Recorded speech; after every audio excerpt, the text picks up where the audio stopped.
মনিকা, কথাটা আমি তোমাকে বলছি, ঠিক আছে? রাস্তার সামনে বাড়ি তোমার, হয়তো দেখতে বিউটি, একটা ধরো একটা ছাড়ো, এইটা কি তোমার ডিউটি? কেন কথাটা বললাম বলো তো? তুমি আমার ছেলের সঙ্গে আমাকে দেখা করতে দিচ্ছ না।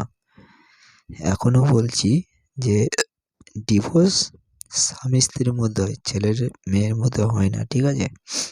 তোমাকে এর আগে আমি অনেক কাকিমার হাতে টাকা পাঠিয়ে দিয়েছিলাম, ছেলের খরচা তোমাকে দিয়েছিলাম।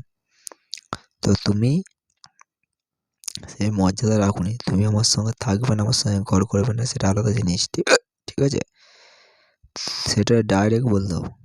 কারণ আমি মিথ্যে বদনাম করে কোনো মিথ্যে কথা বলে কিছু লাভ নেই। কারণ মিথ্যের জয় কিছুদিনের জন্য, সত্য জয় 12 মাসের জন্যে। সেই জন্য কথাটা বললাম। তো তুমি যেটা করছো মোটো ভালো নয়। আজ নয়, 2 মাস, 3 মাস, 6 মাস পর হলেও এটা কেসটা ধরা পড়বে, লোক জানতে পারবে।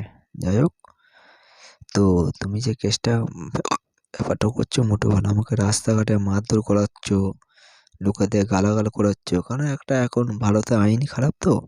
একটা ছেলে কথা বললে সেটা দোষ, একটা মেয়ে যদি 2 গাল চড় মেরে দেয় সেটা দোষ নয়। যাই হোক, আমি মার খেয়ে যাবো রাস্তায়, তুমি মিথ্যে বলবে। যাই হোক, তুমি কাজে যাচ্ছ, বলছো কেস করেছো, কাজে যাই না, খুব কষ্টের সঙ্গে সংসার চালাচ্ছি।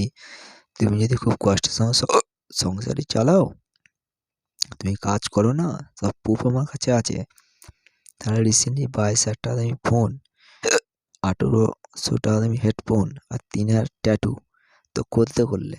তুমি যখন কাজ করো না, খুব কষ্টের সঙ্গে, একটা মেয়ে একটা ছেলে যদি কষ্টেই থাকে, তাহলে এত টাকা খরচা করে ফোন, হেডফোন বা ট্যাটু করাতে পারতো না?